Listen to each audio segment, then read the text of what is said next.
है ना। तो आज हम लोग कृष्ण भक्त काव्यधारा पढ़ेंगे और कृष्ण भक्त काव्यधारा पर दूसरी क्लास, यानी इससे पहले हम लोग पढ़ चुके हैं कृष्ण भक्त काव्यधारा से संबंधित उनकी विशेषताएं और कृष्ण काव्यधारा के प्रमुख कवि, जिसमें वल्लभाचार्य जी थे, कृष्णदास जी हैं, परमानंद दास जी हैं, वल्लभाचार्य जी हैं, जो कृष्ण काव्यधारा के रीढ़ की हड्डी कह सकते हैं, यानी कि महत्वपूर्ण रचनाकार हैं। और आज शुरू करेंगे मीराबाई से। हाँ, जैसे कि पेपर अभी आया आपका पीजीटी वाला कि बड़े साहित्यकारों से क्वेश्चन थोड़ा सा कम पूछे गए या उनसे गौड़ तथ्य पूछे गए, जो छोटे छोटे रचनाकार थे उनसे क्वेश्चन ज्यादा पूछे गए। तो आज की क्लास में कई ऐसे रचनाकार आपको मिलेंगे जो बहुत छोटे छोटे होंगे, जिनके बारे में हम लोग बातचीत करेंगे। तो शुरुआत होती है मीराबाई से। मीराबाई आजकल पूछी जा रही हैं, मीराबाई आजकल पूछी जा रही है। असिस्टेंट प्रोफेसर में भी एक इनका पंक्ति पूछी गई थी। तो मीराबाई, इनका जन्म 1498 ईस्वी। मीराबाई का जन्म कब हुआ? तो मीराबाई का जन्म 1498 ईस्वी में हुआ है।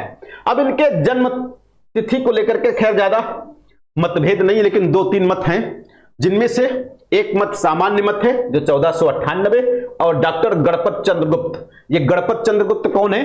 जिन्होंने हिंदी साहित्य का वैज्ञानिक इतिहास लिखा। तो गणपत चंद्र गुप्त ने हिंदी साहित्य का वैज्ञानिक इतिहास लिखा। कब लिखा? तो 1965 में। प्रकाशन वर्ष भी पूछा जा सकता है। और दूसरा, मेड़ता के निकट कुड़की गांव। मेड़ता के निकट कुड़की गांव, ये मेड़ता कहां पर है? राजस्थान में है। कहां पर? राजस्थान में है। तो कभी कभी ऐसे प्रश्न पूछ लेते हैं। और 1546 में इनका निधन हुआ है। रामचंद्र शुक्ल ने मीराबाई का जन्म 1516 ईस्वी स्वीकार किया है, जो कि कुड़की के स्थान पर चौकड़ी नामक स्थान को बताए। क्या बताए? चौकड़ी। और 1546 में इनका निधन बताया। यानी रामचंद्र शुक्ल के अनुसार 1516 और 1546, यानी कि मात्र 30 वर्ष की उम्र रही है मीराबाई जी की। डॉक्टर नगेंद्र के अनुसार 1504 में इनका जन्म होता है और 1558 से 1563 ईस्वी के बीच में इनका निधन होता है। ये डॉक्टर नगेंद्र जी कहते हैं। तो अब देखो, डॉक्टर नगेंद्र आपको अलग से पढ़ने की जरूरत नहीं है। रामचंद्र शुक्ल इसी में, गणपत चंद्र गुप्त जी हैं, बाकी सामान्य मत भी यहां पर आपको दिया गया है। तो तीनों याद रखिएगा, 1498, 1516 और 1504, ये मीराबाई के जन्मतिथि हैं। यहां से पूछा जा सकता है निम्नलिखित में से मीराबाई के जन्मतिथि के संबंध में विद्वानों में मतभेद है, कौन सा मत प्रचलित नहीं है या बहुत फेमस नहीं है? तो तीनों याद रखिएगा, 1498, 1516 और 1504 ईस्वी। बाई शब्द जो इनके साथ लगा हुआ है, मीराबाई, मीरा के साथ बाई शब्द जो लगा हुआ है, तो बाई के लिए कहा गया कि यह शब्द गुजरात में स्त्रियों के सम्मान में लगाया जाता है। स्त्रियों के सम्मान में, जिस प्रकार से सिद्धों में पा शब्द जोड़ते थे, आदर सूचक शब्द होता था, सम्मान सूचक शब्द होता था, गोरक्षपा, है ना, सरहपा, कढ़पा, तंतिपा, वैसे ही यहां पर बाई शब्द का प्रयोग किया गया मीरा के साथ। इनके पिता का नाम रतन सिंह और मीरा का विवाह राणा सांगा के पुत्र भोजराज के साथ 1516 ईस्वी में हुआ। अब देखो, 1516 ईस्वी में रामचंद्र शुक्ल जी मीराबाई का जन्म स्वीकार करते और 1516 में इनका विवाह भी हो गया था। अब सोचो कितनी, जैसे ही पैदा हुई क्या विवाह हो गया, उस साल विवाह हो गया। नवजात शिशु का विवाह कैसे होगा? यानी कि यहां पर कोई ना कोई दिक्कत हो सकती है। खैर, आगे, मात्र 6 वर्ष बाद 1521 में युद्ध में घायल हो जाने के कारण भोजराज का निधन हो गया। यह तथ्य याद रखिएगा कि मीराबाई के जो पति थे, उनका निधन किस कारण से हुआ था? तो भोजराज का जो निधन हुआ था, युद्ध में घायल होने के कारण हुआ था। कब? 1521 ईस्वी में। इसी प्रकार से गोदान उपन्यास है, गोदान उपन्यास का नायक होरी, उसका निधन कैसे होता है?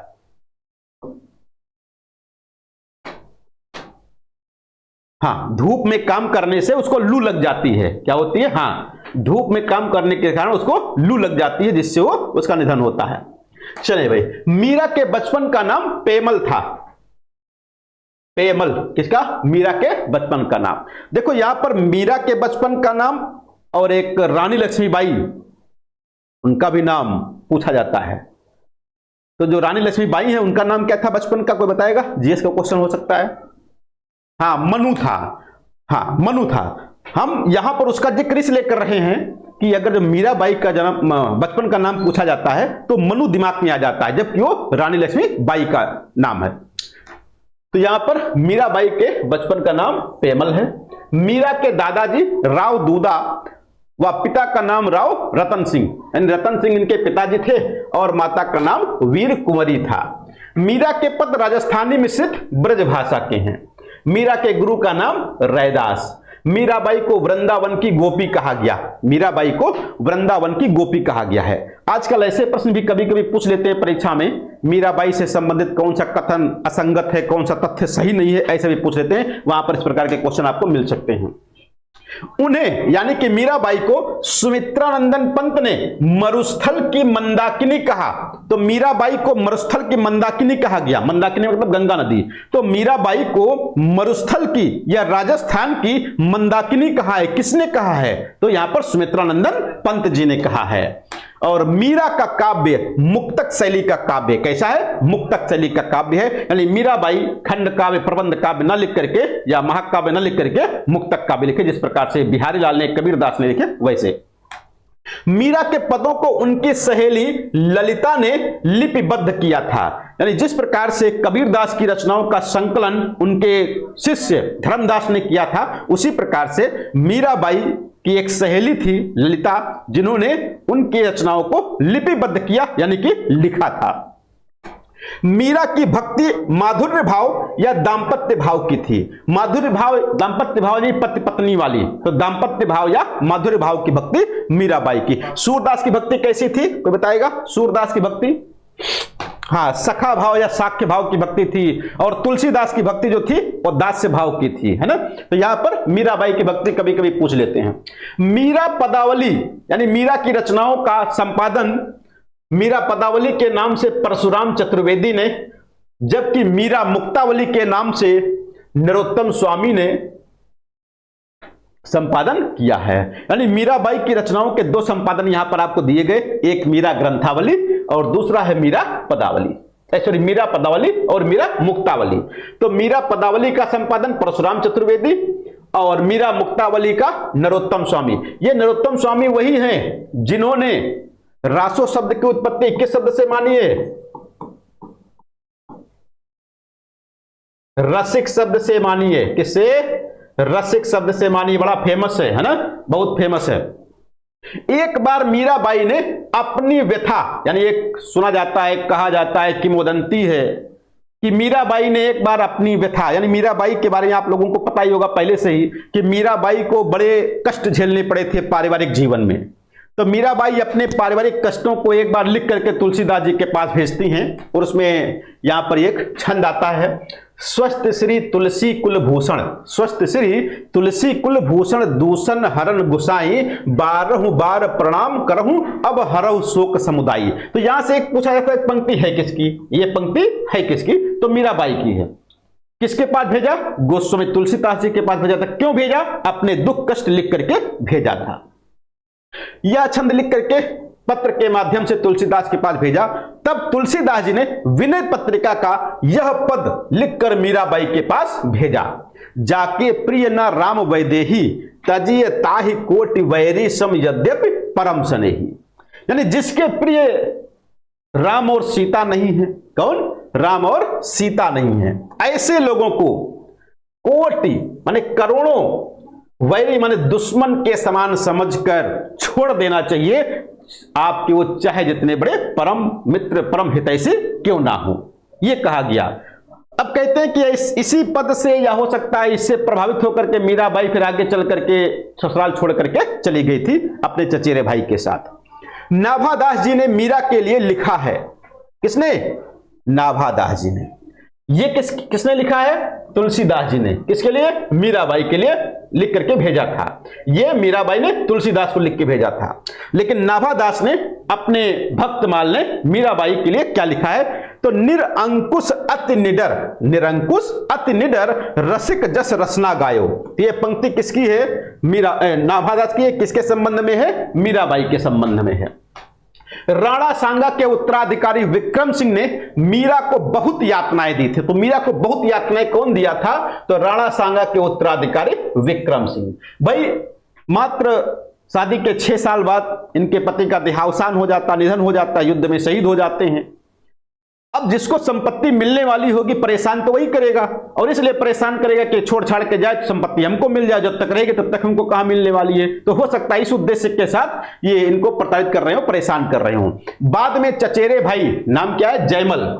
जयमल ने मीरा को मेड़ता बुला लिया। मीरा इसके बाद वृंदावन चली गई और फिर द्वारका जाकर वहीं रहने लगी थी। मीराबाई संत पीपा के उपदेशों से प्रभावित होकर उनसे मिलने पहुंची थी। कई बार पूछा गया है कि मीराबाई किस संत के पदों को सुन करके या उपदेशों को सुन करके उनसे इतना प्रभावित हुई कि उनसे मिलने जा पहुंची। जल्दबाजी में करोगे तो आप तुरंत रैदास लगा दोगे, क्योंकि रैदास इनके गुरु जी थे, संत भी थे, लेकिन रैदास नहीं। यहां पर इसका उत्तर क्या होगा, संत पीपा से इतना प्रभावित हुई थी। मीराबाई की रचनाओं के संबंध में भी विद्वानों में बहुत मतभेद है। तो यहां पर सबसे पहले बात आती है आचार्य रामचंद्र शुक्ल जी के अनुसार। तो रामचंद्र शुक्ल जी ने मीराबाई के इन 4 ग्रंथों का उल्लेख किया है, जिसमें गीत गोविंद की टीका, नरसिंह जी का मायरा, कहीं कहीं पर इनके नामों में अंतर मिल सकता है, नामों में अंतर से नरसिंह जी का मायरा तो नरसिंह जी का मायरो मिल जाएगा। तो क्योंकि हिंदी और राजस्थानी भाषा का मिश्रण, राजस्थानी में करोगे तो हो सकता है कुछ नाम दूसरा आ जाए, हिंदी में थोड़ा सा दूसरा होगा, बस के समझना आपको ऐसे ही है। तो गोविंद टीका, गीत गोविंद टीका, नरसिंह जी का मायरा या मायरो, राग गोविंद और राग सोरठ या राग सोरठा के पद, ये रामचंद्र शुक्ल जी मीराबाई के 4 ग्रंथों की बात करते हैं। लेकिन डॉक्टर नगेंद्र द्वारा संपादित हिंदी साहित्य का इतिहास, जो कि 1973 में आया था, मीराबाई के 11 ग्रंथों की चर्चा होती है। कितने? मीराबाई के 11 ग्रंथों की चर्चा होती है, जिनमें से गीत गोविंद की टीका, नरसिंह जी का मायरा, राग सोरठ के पद, मलार राग, राग गोविंद, सत्य भामानु रुसड़म, मीरा के गरबी, रुक्मणी मंगल, नरसिंह मेहता की हुंडी और चरित्र या चरित्र और स्फुट पद, ये 11 ग्रंथों की चर्चा होती है। कितने? 11 ग्रंथों की। अब यहां पर ध्यान रखो, अगर जो महत्वपूर्ण रचनाएं पूछेगा तो जो रामचंद्र शुक्ल जी 4 रचनाओं की बात करते हैं, प्रमाणिक रचनाओं की बात करते हैं, तो उन्हीं में से पूछ लेगा।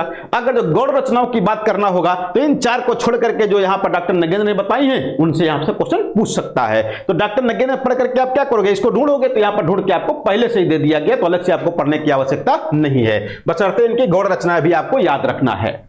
मीराबाई के बारे में विद्वानों की राय क्या है, यानी विद्वान मीराबाई के बारे में क्या सोचते थे। तो पहला रामचंद्र शुक्ल जी का है, मीराबाई की उपासना माधुर्य भाव की थी। मीराबाई की उपासना माधुर्य भाव की थी, अर्थात वे अपने इष्ट देव श्री कृष्ण की भावना प्रियतम या पति के रूप में करती थी। ये किसका मानना है? रामचंद्र शुक्ल जी का मानना है।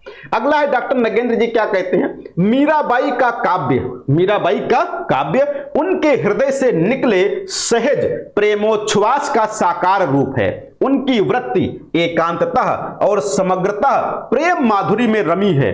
अपने आराध्य गिरधर गोपाल की विलक्षण रूप छटा के प्रति उनकी अनन्य आसक्ति अनेकत्र शब्दधारा बनकर फूट पड़ी है। यह कथन किसका है? तो डॉक्टर नगेंद्र का है। महत्वपूर्ण है, पूछा जा सकता है।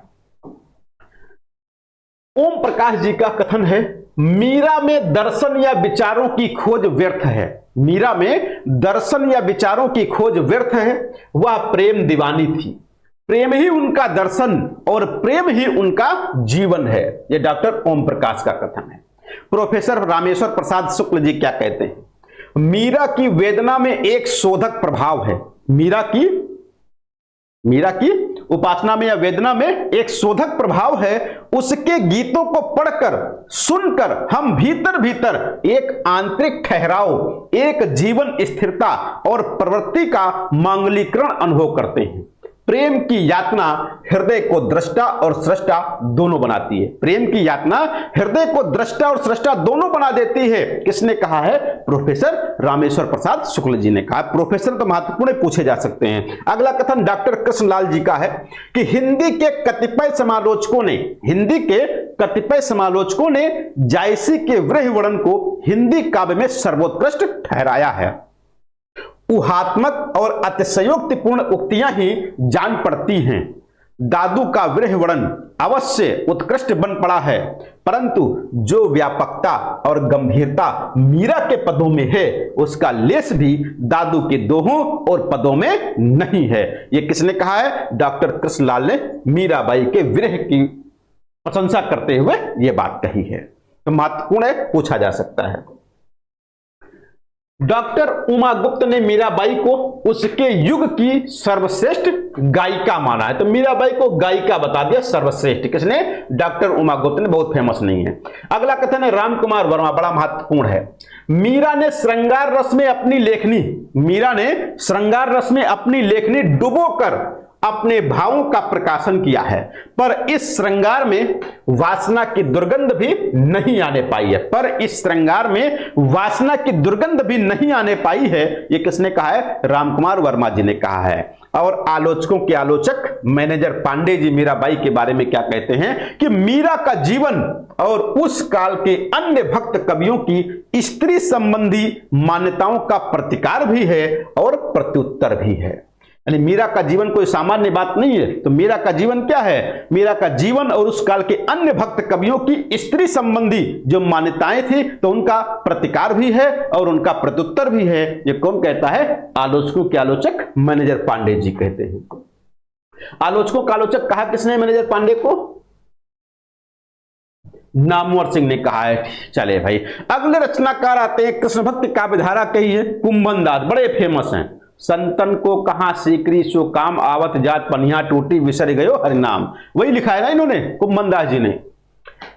इनकी जन्मतिथि को लेकर के विद्वानों में मतभेद तो क्या है? परिचय ही नहीं मिलता है। इनकी जीवन परिचय के बारे में बहुत ज्यादा उल्लेख नहीं मिलता है, तो जीवन परिचय से संबंधित क्वेश्चन नहीं पूछा जा सकता। हाँ, इनका जन्म स्थान क्या है? जमुनावती उत्तर प्रदेश। जमुनावती उत्तर प्रदेश इनका जन्म। अष्टछाप के वरिष्ठ कवि हैं। अष्टछाप के वरिष्ठ कवि हैं। इनके 7 पुत्र थे, जिनमें चतुर्भुज दास को छोड़कर सभी खेती बाड़ी करते थे। यहां पर एक प्रश्न पूछा गया था पीजीटी में भी। अब कुछ लोग कहेंगे सर ये क्वेश्चन तो बिल्कुल अलग प्रकार से आया था। वहां पर क्या था? अष्टछाप के कवियों में पिता पुत्र का संबंध किसका है? तो भाई देखो, यहां पर कुंभन दास अष्टछाप के कवि हैं। कैसे? अष्टछाप के वरिष्ठ कवि हैं। चतुर्भुज दास भी अष्टछाप के ही कवि हैं। तो पिता पुत्र का संबंध देखो यहां पर आ गया। सन 1492 में वल्लभाचार्य से दीक्षा ली। साथ ही वल्लभाचार्य ने मंदिर में कीर्तन गान का दायित्व भी इन्हें सौंप दिया था। एक बार अकबर बादशाह के बुलाने पर इन्हें फतेहपुर सीकरी जाना पड़ा। कहां? फतेहपुर सीकरी जाना पड़ा। वहां इनका बड़ा सम्मान हुआ, पर इसका इन्हें बराबर खेद ही रहा, जैसा कि इस पद से व्यंजित होता है। तो क्या कहा आगे? संतन को कहा सीकरी सो काम, आवत जात पहनिया टूटी विसर गयो हरिनाम। यानी कि संतों को सीकरी में क्या काम है? यहां पर तो राजा महाराजाओं का काम है, हमारा यहां पर कोई काम नहीं है। आगे कहा गया, एक इनकी प्रसिद्ध पंक्ति है, तुम नीके दुहि जानत गैया, चलिए कुंवर रसिक मनमोहन लागो तिहारे पैया। पूछा जा सकता है भाई, सूरदास की काव्य पंक्तियां बहुत पूछी गई, मीराबाई की काव्य पंक्तियां बहुत पूछी गई, तुलसीदास की बहुत पूछी गई। तो अब यहां पर बारी किसकी आती है? जो थोड़ा सा उनसे कम मात्रा वाले रचनाकार हैं। तो पूछा जा सकता है कुंभन दास का, तुम नीके दुई जानत गैया, चलिए कुंवर रसिक मनमोहन लागो तिहारे पैया। यानी तुम जानते हो कि गाय का दूध कैसे निकाला जाता है। तुम जानते हो कि गाय का दूध कैसे निकाला जाता है, हे रसिक मनमोहन कुंवर, चलो मैं तुम्हारे चरणों में गिरता हूं, पड़ता हूं। यह बात कही गई किसके? कुंभन दास जी के द्वारा। अगले रचनाकार हैं स्वामी हित हरिवंश। स्वामी हित हरिवंश बड़े महत्वपूर्ण रचनाकार हैं। हित हरिवंश जी का जन्म 1502 ईस्वी में बादगांव मथुरा में हुआ और निधन 1614 ईस्वी में हुआ है। हित हरिवंश पहले मध्वाचार्य के शिष्य गोपाल भट्ट के शिष्य थे। किसके शिष्य थे? मध्वाचार्य के शिष्य गोपाल भट्ट के शिष्य माने जाते हैं स्वामी हित हरिवंश। लेकिन बाद में हित हरिवंश जी ने अपना एक अलग पंथ चला लिया, अपना एक अलग संप्रदाय चला लिया। हित हरिवंश जी संस्कृत के प्रकांड विद्वान थे। हित हरिवंश जी संस्कृत के प्रकांड विद्वान थे। सन 1525 ईस्वी में, कब? सन 1525 ईस्वी में हित हरिवंश जी ने वृंदावन में राधा वल्लभ की मूर्ति स्थापित की थी। यह सन जरूर याद रखिएगा। 1565 में अष्टछाप की स्थापना होती है। 1565 में अष्टछाप की स्थापना होती है। यही सही है ना? मंदिर की स्थापना कब होती है? मंदिर की स्थापना 1519, गुड, 1519 में। और 1525 में क्या होता है? राधा वल्लभ की मूर्ति स्थापित होती है। है ना। कहां पर? वृंदावन में। वृंदावन से एक पत्रिका निकलती थी, बड़ी फेमस थी, कौन सी है? भारतेंदु। कौन निकालते थे? हाँ, राधाचरण गोस्वामी जी निकालते। वृंदावन की बात हो रही, राधाचरण की बात ना, वैसा हो नहीं सकता है। राधाचरण गोस्वामी जी। इस संप्रदाय में राधा को सर्वोच्च स्थान प्राप्त है। इस संप्रदाय में राधा को, देखो राधा वल्लभ कहा ही गया तो राधा नाम पहले आ गया, तो पहले माता हो गई। हित हरिवंश जी अपनी रचना की मधुरता के लिए प्रसिद्ध थे, इसलिए ही इन्हें भगवान श्री कृष्ण की वंशी का अवतार, श्री कृष्ण की वंशी का अवतार किसे कहा गया? तो श्री कृष्ण की वंशी का अवतार स्वामी हित हरिवंश को कहा गया है। इनके संप्रदाय में राधा को सर्वोपरि मान्यता प्राप्त है। हित हरिवंश जी की रचनाओं की संख्या 84 पदों की एकमात्र रचना हित 84 मानी जाती है, प्रमाणिक रचना। बाकी और रचनाएं भी हैं, तो स्वामी हित हरिवंश की एकमात्र प्रमाणिक रचना हित 84 है, जिसमें कितने पद हैं? तो 84 पद हैं। और प्रसिद्ध संत ध्रुवदास जी हित हरिवंश जी के ही शिष्य थे, यानी ध्रुवदास जी के गुरु जी कौन थे? तो हित हरिवंश जी थे। इनके हित 84 पर लोकनाथ कवि ने एक टीका लिखी थी। किस नाम से? लोकनाथ कवि ने क्या लिखी? हित 84 की एक टीका लिखी। वृंदावन दास ने इनकी स्तुति और वंदना में हित जी की सहस्त्र नामावली और चतुर्भुज दास ने हितजू को मंगल लिखा था। हितजू को मंगल लिखा था। इसी प्रकार परमानंद दास जी और ब्रज जीवन दास जी ने इनकी जन्म बधाइयां भी लिखी हैं। किसकी? तो हित हरिवंश जी की। हित हरिवंश की कुल रचनाओं की बात किया जाए तो 4 रचनाएं यहां पर दी गई हैं। हित 84 जो कि प्रमाणिक है इनकी, राधा सुधा निधि, यमुनाष्टक और स्फुट वाणी, ये इनकी रचनाएं हैं। एक यमुना छवि के नाम से लिखी गई रचना, ये किसकी है? हाँ, भारतेंदु जी ने लिखा है। तरन तनोजा तट तमाल तरवर बौछाए, इसी में है। अगले रचनाकार हैं गोविंद स्वामी। कौन है? गोविंद स्वामी है। सन 1505 ईस्वी से 1585 ईस्वी इनका जीवन काल। 1505 से 1585। 1585 में एक रचना आई थी, उसका नाम क्या है तो बताएगा? 1585 रचना काल माना जाता है। भक्तमाल कौन मानता है? हाँ, किसके अनुसार है? शुक्ल जी 1585 शायद मानते हैं, अभी आगे आ ही जाएगा। गोविंद स्वामी जी प्रसिद्ध संगीतकार थे। गोविंद स्वामी जी प्रसिद्ध संगीतकार थे, इतने फेमस संगीतकार थे, इतने अच्छे संगीतकार थे कि इनका गाना सुनने के लिए स्वयं तानसेन भी आया करते थे। यानी गोविंद स्वामी नाम भले छोटा दिखाई पड़ रहा है, लेकिन इतने महान गायक थे, इतने महान संगीतज्ञ थे कि महान संगीतज्ञ तानसेन भी इनका गाना सुनने के लिए आते रहते थे। गोविंद स्वामी का जन्म आंतरी गांव भरतपुर राजस्थान में हुआ था, और भरतपुर यानी राजस्थान के एकमात्र ये कवि हैं जो अष्टछाप के अंतर्गत आते हैं। भाई राजस्थान कवियों का गढ़ रहा है, आदिकाल के बहुत से कवि, भक्ति काल के कई कवि राजस्थान के, लेकिन अष्टछाप का एकमात्र कवि जो कि राजस्थान से संबंधित है गोविंद स्वामी हैं। गोविंद स्वामी जी अष्टछाप के कवियों में सूरदास के बाद दूसरे बड़े संगीतज्ञ थे। यानी सूरदास के बाद बात किया जाए संगीत के क्षेत्र में तो गोविंद स्वामी को महारत हासिल थी। गोविंद स्वामी जी ने गोवर्धन में कदम्ब के पेड़ लगाए थे। किसके? कदम्ब के पेड़ लगाए थे, इसलिए वह बगीचा आज भी गोविंद स्वामी जी की कदम्ब खंडी कहलाती है, कदम्ब खंडी के रूप में फेमस है। गोविंद स्वामी के पदों का संग्रह गोविंद स्वामी के पद नाम से प्रचलित है। गोविंद स्वामी के 252 पद, गोविंद स्वामी के 252 पद जो पुष्ट संप्रदाय से संबंधित हैं, जो कि बहुत ही प्रसिद्ध हैं। इसमें राधा और कृष्ण की श्रृंगारिक लीला का रोचक वर्णन किया गया है। इसमें तो 252 पदों में। अगले रचनाकार है श्री भट्ट।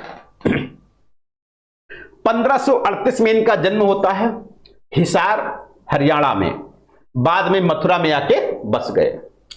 केशव कश्मीरी ये इनके गुरुजी थे। केशव कश्मीरी इनके गुरुजी थे। हरियाणा की बात है तो हरियाणा में बोली जाती है हरियाणवी। कौन सी? हरियाणवी बोली जाती है। हरियाणवी का एक दूसरा नाम क्या है कोई बताएगा? हाँ, हरियाणवी को बांगरू नाम से भी जानते हैं। हाँ, तो बांगरू या हरियाणवी। इनकी रचनाएं, दो रचनाएं हैं, एक युगल शतक और आदिबानी। युगल शतक सब लोग जानते हैं, बहुत फेमस है। आदिबानी भी याद रखना है कि आदिबानी किसकी है, तो यहां पर श्री भट्ट की है। इनकी एक पंक्ति है, भीजत कब देखो इन नैना, भीजत कब देखो इन नैना, श्याम जू की सुरंग चूनरी मोहन को उपरैना। भीजत कब देखो इन नैना, श्याम जू की सुरंग चूनरी मोहन को उपरैना। ये कौन कहता है, श्री भट्ट जी कहते हैं। कहते हैं कि राधा कृष्ण इसी रूप में इन्हें दिखाई भी पड़े थे, यानी राधा कृष्ण इसी रूप में इन्हें दिखाई भी पड़े थे और इन्होंने इस पद को इस प्रकार से पूरा किया था जो आगे बताया गया, श्यामा श्याम कुंज तर ठाढ़े, यानी श्यामा श्याम कुंज तर ठाढ़े, जतन कियो कछु मैना, श्री भट्ट उमड़ी घटा चहु दिश से, घिरी आई जल सोना। ये कह दिया इन्होंने, इस पद को पूरा कर दिया। तो श्री भट्ट को राधा और कृष्ण के साक्षात दर्शन हुए थे, इस पद से मालूम हो पा रहा है। आगे फिर कहते क्या, ब्रज भूमि मोहनी मैं जानी, ब्रज भूमि मोहनी मैं जानी, मोहन कुंज मोहन वृंदावन, मोहन जमुना पानी, मोहन नारी सकल गोकुल की, बोलत अमृत बानी। कितना महत्वपूर्ण, कितना मधुर पद है, ये पूछा जा सकता है आज की परीक्षा में, बहुत शानदार है। बसो मेरे नैनन में दो चंद, ये देखो, इससे पहले हम लोग क्या पढ़े, बसो मेरे नैनन में नंदलाल मीराबाई, उसी से मिलता जुलता। जल्दबाजी में करोगे तो बसो मेरे नैनन जैसे ही पढ़ोगे तुरंत मीराबाई लगा दोगे, गलत हो जाएगा।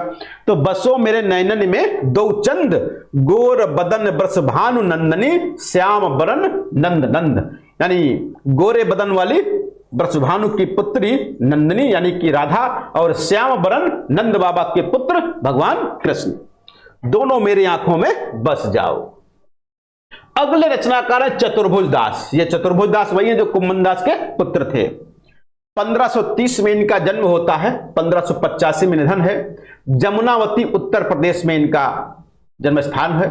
कुम्मन दास इनके पिताजी और स्वामी विट्ठलनाथ के शिष्य माने जाते हैं, यानी स्वामी विट्ठलनाथ इनके गुरुजी थे। शुक्ल जी द्वारा चतुर्भुज दास द्वारा लिखे गए 3 ग्रंथों को प्रमाणिकता दी गई है, जिनमें से द्वादश यश, भक्ति प्रताप, हितजू को मंगल, द्वादश यश, भक्ति प्रताप और हितजू को मंगल, ये 3 रामचंद्र शुक्ल जी के द्वारा प्रमाणित ग्रंथ बताए गए हैं।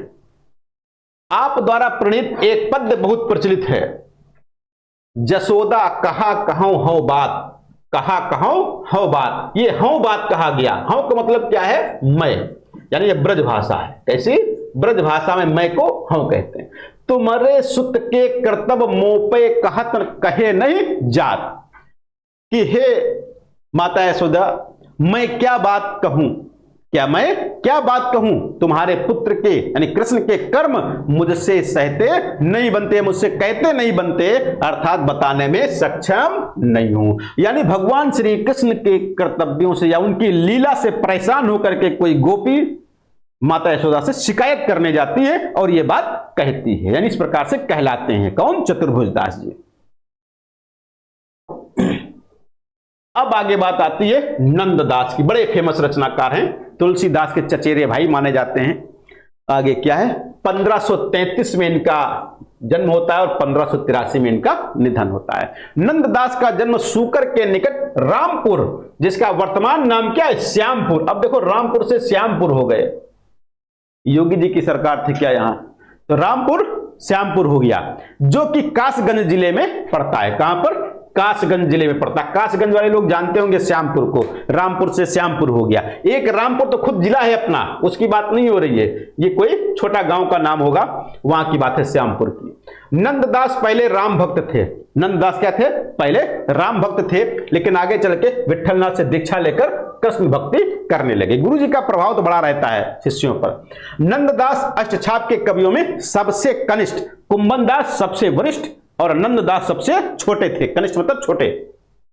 252 वैष्णवन की वार्ता में नंददास को तुलसीदास का चचेरा भाई बताया गया। कैसा, तुलसीदास का चचेरा भाई कहा गया है। जबकि नाभादास के भक्तमाल में इनके सगे भाई का नाम चंद्रहास बताया गया। यह ध्यान दीजिएगा, पूछा गया प्रश्न है कि चंद्रहास किसके भाई थे या नंददास के भाई का नाम क्या था, तो नंददास के भाई का नाम चंद्रहास और तुलसीदास दोनों हैं। तुलसीदास चचेरे भाई और सगे भाई चंद्रहास। अष्टछाप के कवियों में रीति सिद्धांतों का निरूपण करने वाले नंददास ही थे। अष्टछाप के कवियों में नंददास सर्वाधिक काव्य शास्त्रीय कवि हैं। यानी अष्टछाप के 8 कवियों में, यहां तक कि सूरदास से भी काव्य शास्त्रीय परंपरा में ये आगे थे, क्योंकि काव्य शास्त्री इन्होंने कई ग्रंथ लिखे हैं, इसलिए महत्वपूर्ण है। काव्य शास्त्र की दृष्टि से नंददास अष्टछाप के कवियों में सर्वश्रेष्ठ कवि थे। नंददास ने अपनी रचना मान मंजरी में अमर कोश के आधार पर पर्यायवाची शब्दों का संकलन किया है। नंददास की रचना रास पंचाध्यायी को हिंदी का गीत गोविंद कहा जाता है। हिंदी का गीत गोविंद, तो हिंदी का गीत गोविंद किसको कहा गया? रास पंचाध्यायी को कहा गया। और रास पंचाध्यायी से इसका प्रकाशन वर्ष और ये किस छंद में लिखा गया, ये दो बहुत पूछते हैं। तो 1553 में लिखी गई। केवल रोला छंद का प्रयोग किया गया, नेट में कई बार पूछा गया, तो रोला छंद का प्रयोग हुआ है। इस रचना पर विट्ठलनाथ जी ने मुग्ध होकर, अर्थात काव्य में उपर्युक्त या उपयुक्त, उपयुक्त नहीं, उपयुक्त शब्द चयन एवं उसका सुष्ट प्रयोग के कारण नंददास को जड़िया की उपाधि दी थी। किसकी? जड़िया की उपाधि दी थी। इसी को लक्षित करते हुए आचार्य रामचंद्र शुक्ल जी ने नंददास के बारे में कहा कि और कवि गढ़िया नंददास जड़िया, और कवि गढ़िया नंददास जड़िया। देखो अब यहां से क्वेश्चन पूछा जा सकता है, ये कथन और कवि गढ़िया नंददास जड़िया किसने कहा है, किसकी पंक्ति है? तो रामचंद्र शुक्ल जी की है। दूसरा ये कह दिया जाए कि नंददास को जड़िया कवि किसने कहा है, नंददास को जड़िया कवि किसने कहा है, तो फिर आपको बताना क्या है? विट्ठलनाथ जी। रास पंचाध्यायी में कृष्ण और गोपियों का तो वर्णन हुआ है, परंतु राधा का कहीं उल्लेख नहीं है। ध्यान दीजिएगा, रास पंचाध्यायी जो रोला छंद में लिखी गई है, हिंदी का गीत गोविंद मानी जाती है, और इसी के आधार पर विट्ठलनाथ ने नंददास को जड़िया की उपाधि दी। तो इस पुस्तक में रास पंचाध्यायी में गोपी और कृष्ण का उल्लेख तो मिल रहा है, लेकिन राधा का उल्लेख कहीं पर नहीं मिलता है। सर्वाधिक तर्कशील गोपियां नंददास के काव्य में हैं। सर्वाधिक तर्कशील गोपियां नंददास के काव्य में। सूरदास की गोपियां कैसी थी, कल बताए थे। हाँ, सूरदास की भावुक थी। समाज सेविका किसकी थी? समाज सेविका अयोध्या सिंह उपाध्याय हरिऔध की। हाँ बिल्कुल। कहा जाता है कि नंददास जी ने अपनी प्रेयसी को शिक्षा देने के लिए रूप मंजरी प्रेमाख्यान लिखा। कई ग्रंथ ऐसे अपनी प्रेमिका को शिक्षा देने के लिए लिख दिए गए। ऐसे केशवदास ने लिखा था किसी अपने आश्रयदाता की प्रेमिका को। हाँ, कवि प्रिया लिखी थी। किसके शिक्षा देने के, किसको शिक्षा देने के लिए? राय प्रवीण। राय प्रवीण किसकी? हाँ, किसकी प्रेमिका थी? मतलब गणिका। हाँ, किसकी? राजा इंद्रजीत की। हाँ गुड। तो यानी कि यहां पर नंददास जी ने अपनी प्रेयसी को शिक्षा देने के लिए रूप मंजरी प्रेमाख्यान काव्य लिखा है। रचनाएं। नंददास द्वारा रचित मात्र 4 पुस्तकें ही अब तक प्रकाशित हुई हैं। नंददास द्वारा रचित अब तक मात्र 4 पुस्तकें ही प्रकाशित हैं। कौन कौन सी? रास पंचाध्यायी, जिसको हिंदी का गीत गोविंद कहा गया, रोला छंद में लिखी गई है। भ्रमर गीत, अनेकार्थ मंजरी और अनेकार्थ नाममाला। इसमें रास पंचाध्यायी और भ्रमर गीत ही बहुत प्रसिद्ध हैं। इसके अलावा अन्य रचनाएं हैं नंददास की। रूप मंजरी, रस मंजरी। ध्यान दीजिएगा, रूप मंजरी, रस मंजरी के नाम से कई लोगों ने लिखा है, यहां पर नंददास की है। मान मंजरी, अनेकार्थ मंजरी, विरह मंजरी, श्याम सगाई फेमस है, पूछा जाता है। प्रेम 12 खड़ी, भंवर गीत। देखो भ्रमर गीत भंवर गीत दोनों में अंतर है। रास लीला, गोवर्धन लीला, सुदामा चरित। सुदामा चरित के नाम से नरोत्तम दास ने भी लिखा है। किसने? नरोत्तम दास ने ही। ये नरोत्तम स्वामी नहीं है, नरोत्तम दास हैं। रुक्मणी मंगल, रास पंचाध्यायी, सिद्धांत पंचाध्यायी, दशम स्कंद लीला, दशम स्कंद लीला, और फिर आगे आती है नाममाला। ये इनकी रचनाएं हैं। किसकी? नंददास की। बाकी की 4 रचनाएं अब तक प्रकाशित हुई हैं। कितनी? 4 रचनाएं इनकी प्रकाशित हुई हैं। बाकी 16 रचनाएं ये टोटल हैं। अगले रचनाकार आते हैं रस की खान। रस की वर्षा कराने वाले रस खान है। 1533 में इनका जन्म हुआ। अभी नंददास का भी जन्म 1533 हम लोग पढ़ के आए। नंददास भी 1533 और रसखान भी 1533 हैं। 1618 में इनका निधन होता है।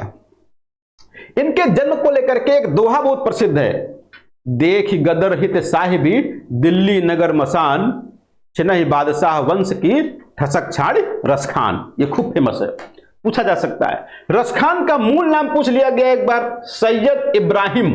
इब्राहिम में छोटी की मात्रा और बड़ी की मात्रा दोनों सही है, तो सैयद इब्राहिम इनका मूल नाम था।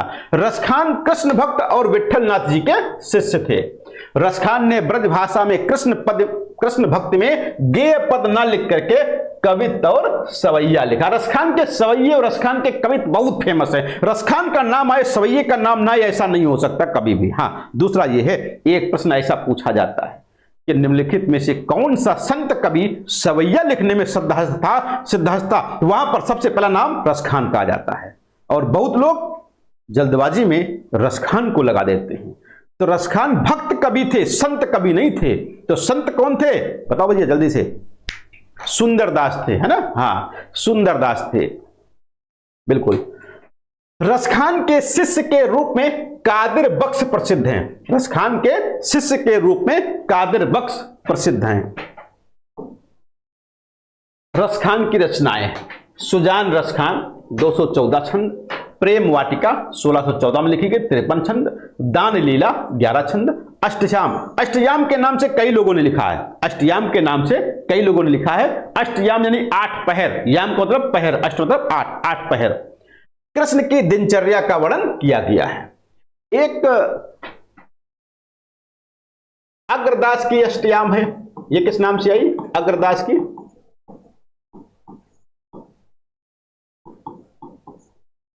रामाष्टयाम है ना? हाँ, रामाष्टयाम ये अग्रदास की। हाँ, जरूरी नहीं कि रामाष्टयाम लिखा ही आए, अष्टयाम लिखा भी मिलेगा। क्या मिलेगा? अष्टयाम भी मिलेगा, लेकिन इसको रामाष्टयाम के नाम से भी जानते हैं। तो अगर जो अष्टयाम आए, हाँ, अब यहां से पूछा जाता है अग्रदास की अष्टयाम में किसका वर्णन है? तो राम की दिनचर्या का वर्णन है। किसका? राम की दिनचर्या का। और दूसरा अष्टयाम किसके द्वारा लिखा गया? देव कवि भी लिखा। अच्छा, देव कवि के अष्टयाम में किसका उल्लेख है? किसकी दिनचर्या का? हाँ, नायक नायिका। दूसरा अष्टयाम किसका है? नाभादास का। इसमें किसका वर्णन है? कृष्ण। नाभादास में राम का।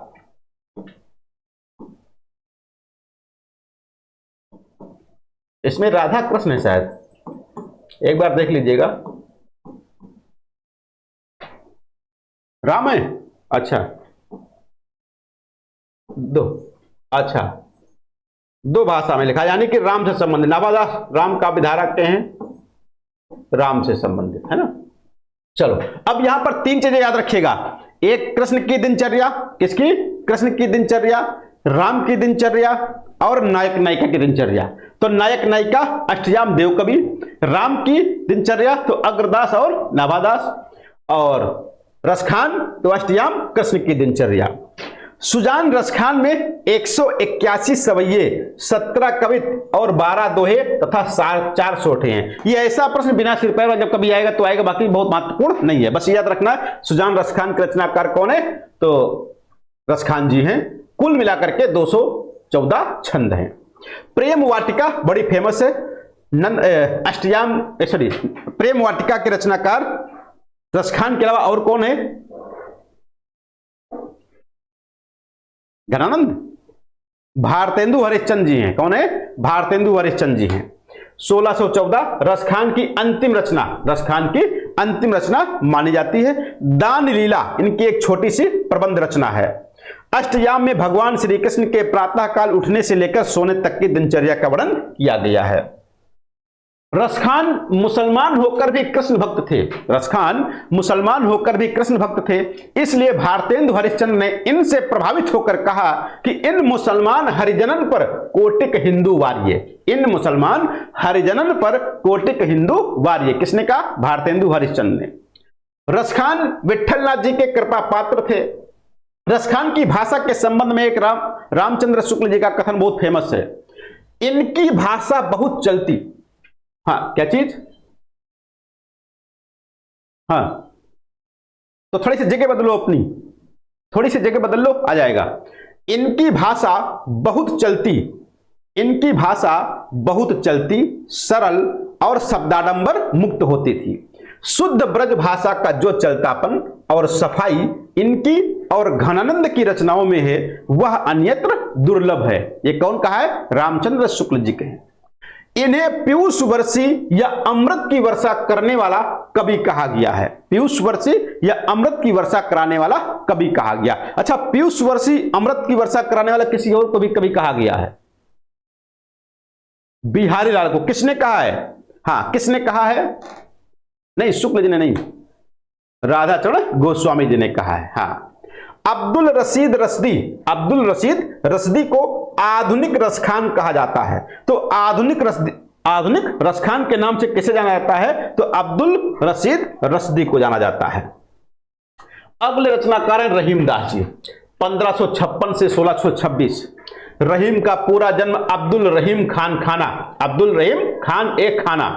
रहीम के पिता का नाम बैरम खान एवं माता का नाम सुल्ताना बेगम था। अकबर ने रहीम को मिर्जा खान की उपाधि दी। तो रहीम को मिर्जा खान की उपाधि किसने दी थी? तो अकबर ने। रहीम मुसलमान होकर भी कृष्ण भक्त थे। रहीम की रचनाएं, रहीम सतसई यानी दोहावली, 300 दोहे हैं ब्रज भाषा में, नीति संबंधी दोहे। बरवे नायिका भेद, जो कि अवधि में नायिका भेद का वर्णन किया गया, यह अवधि में रचित प्रथम रीत निरूपक ग्रंथ है। अवधि में रचित प्रथम रीत निरूपक ग्रंथ है। कौन? बरवे नायिका भेद। इसी से प्रभावित होकर के गोस्वामी तुलसीदास ने क्या लिखा था? बरवे रामायण लिखा था। अच्छा, बरवे रामायण एक और लोगों ने लिखा है तुलसीदास के अलावा, यशोदा नंदन ने लिखा है। गुड। मदनाष्टक 8 छंद, खड़ी बोली, कृष्ण की रासलीला, रास पंचाध्यायी, श्रृंगार सोरठ 6 छंद, ब्रज भाषा, श्रृंगार वर्णन में। नगर शोभा बड़ी फेमस रचना है, 144 दोहा छंद में, ब्रज भाषा में है। विभिन्न जाति की स्त्रियों का वर्णन इसमें किया गया है। खेट कौतुकम 2013 में पूछी गई थी, कैसा ग्रंथ है? ज्योतिष ग्रंथ है। खेट कौतुकम ज्योतिष ग्रंथ रहीमदास जी का। रहीमदास जी के दोहे ब्रज भाषा में, बरवे अवधि भाषा में और मदनाष्टक खड़ी बोली एवं मालिनी छंद में। यहां पर ध्यान दीजिएगा, भक्ति काल का वह एकमात्र कवि जो ब्रज, अवधि और खड़ी बोली तीनों में समान अधिकार के साथ रचना करता था, तो रहीमदास जी हैं। रहीम के काव्य में नीति, भक्ति, प्रेम और श्रृंगार का सुंदर समावेश किया गया है। रहीम के दोहों को राधा कृष्ण दास ने कुंडलिया छंद में पल्लवन किया था। रहीम की एक अन्य रचना रहीम विलास का भी उल्लेख मिलता है, जिसका प्रकाशन ब्रज रत्न दास ने किया था। किसने? ब्रज रत्न दास ने। तो ब्रज रत्न दास ने इसका प्रकाशन करवाया था, रहीम विलास का। प्रसिद्ध पंक्ति, सुरतिये नरतिये नागतिये अस चाहत सब कोय, गोद लिए हुलसी फिरे तुलसी सुसुत होए। ये किसने कहा है? तो भाई आखिरी की पंक्ति रहीमदास की, ऊपर की तुलसीदास जी की। कहा जाता है कि गोस्वामी तुलसीदास जी के पास कोई एक ब्राह्मण याचक अपनी पुत्री के विवाह के लिए कुछ धन की इच्छा से गया था। तो तुलसीदास जी ये पत्र या ये दोहा लिख करके, थोड़ा सा ऊपर वाला आधा भाग छंद लिख करके उसको दिए और कहा जाकर के रहीमदास जी को दे देना। तो क्या कहा? सुरतिये नरतिये नागतिये अस चाहत सब कोय। ये किसने लिखा? तुलसीदास। तो ब्राह्मण याचक रहीमदास जी के पास पहुंचा और रहीमदास जी को एक पंक्ति दिखाई। रहीमदास जी जान गए और उसको ढेर सारा धन देकर के विदा किया। साथ ही इस दोहे को पूरा किया, गोद लिए हुलसी फिरे तुलसी सुसुत होए, और कहा जाकर के तुलसीदास जी को दे देना। तो रहीमदास जी का, ये रहीमदास जी का। अगर पूरा पूछ लिया जाए तो दोनों में से कोई एक होगा, वैसे ही हो जाएगा। इनके संबंध में कहा जाता है कि यह दानी और परोपकारी ऐसे थे, यह दानी और परोपकारी ऐसे थे, अपने समय के कर्ण माने जाते थे। आचार्य रामचंद्र शुक्ल जी। रहीम के दोहे वृंद और गिरधर के पद्यों के समान कोरी कल्पना के नहीं, उनमें मार्मिकता है। उनके भीतर एक सच्चा हृदय झांक रहा, उनके भीतर एक सच्चा हृदय झांक रहा है। ये किसने कहा है? रामचंद्र शुक्ल जी ने कहा है। किसने कहा? रामचंद्र शुक्ल जी ने ये बात कही है। आगे बात आती है रामचंद्र शुक्ल जी का अगला कथन है, वैसे कविता के रूप में लिख दिया गया, ये यहां पर होना चाहिए यानी पंक्ति के रूप में। रहीम का हृदय द्रवीभूत होने के लिए, रहीम का हृदय द्रवीभूत होने के लिए कल्पना की उड़ान की अपेक्षा नहीं रखता था। वह संसार के सच्चे और प्रत्यक्ष व्यवहारों में ही द्रवीभूत होने के लिए पर्याप्त स्वरूप पा जाता था। ये किसने कहा है? रामचंद्र शुक्ल जी ने कहा है। इसी संदर्भ में अब्दुल रशीद रसदी की पंक्तियां बड़ी फेमस हैं। अब्दुल रशीद रसदी, ये अब्दुल रशीद रसदी कौन है? आधुनिक रसखान के रूप में जाने जाते हैं, अब्दुल रसखान के नाम से जाने जाते हैं। तो क्या लिखा है इन्होंने?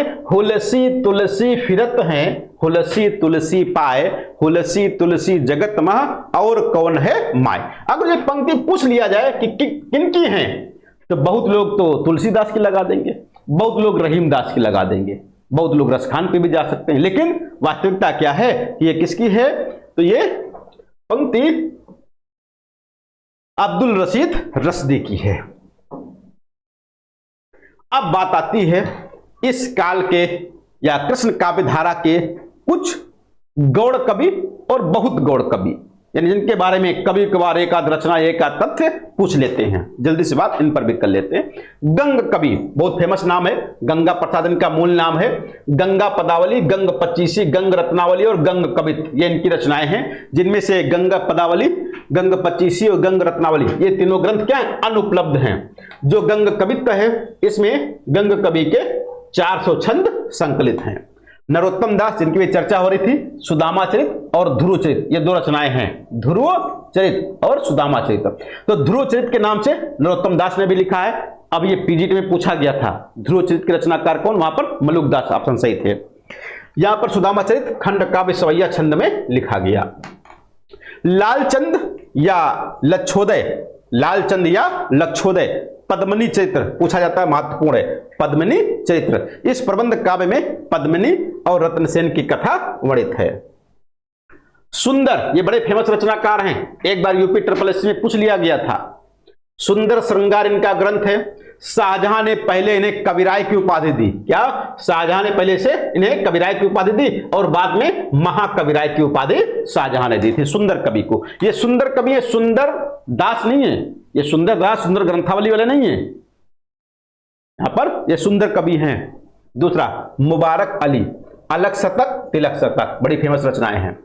बालभद्र मिश्र, ये बालभद्र मिश्र कौन है?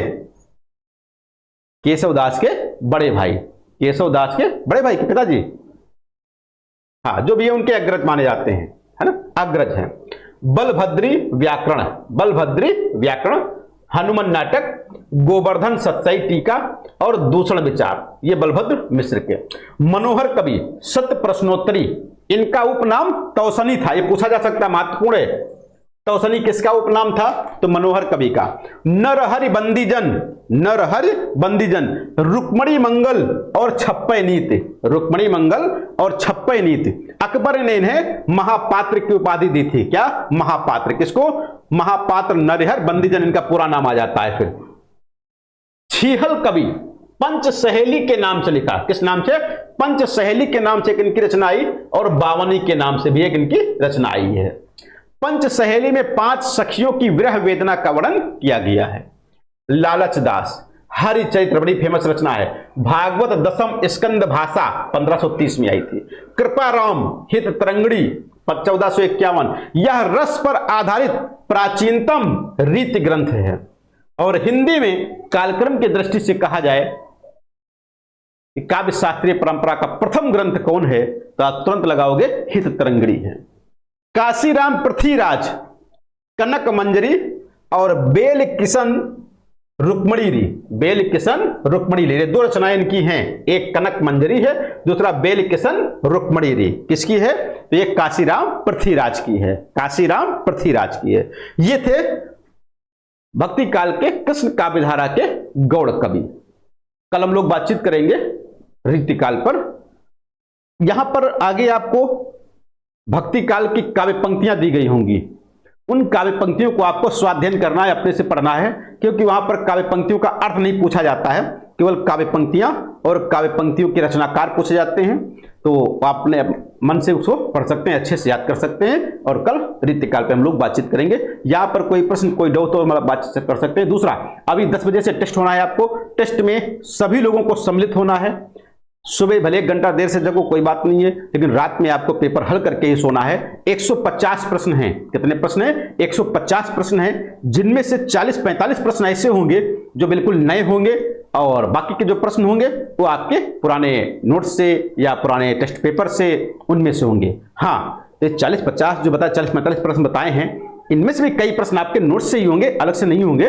बशर्ते वो कम पढ़ते हैं हम लोग, इसलिए वहां से लगता है कि नए होंगे, बाकी हैं सब वही। बशर्ते अच्छे से पढ़ना है और अच्छे से टेस्ट देना है उसको। जो चीज आपको नहीं पता है उसको सुबह फिर से 1 बार 2 बार पढ़ लीजिएगा, परीक्षा में आपका सही हो जाएगा। जी भैया, कोई प्रश्न हो?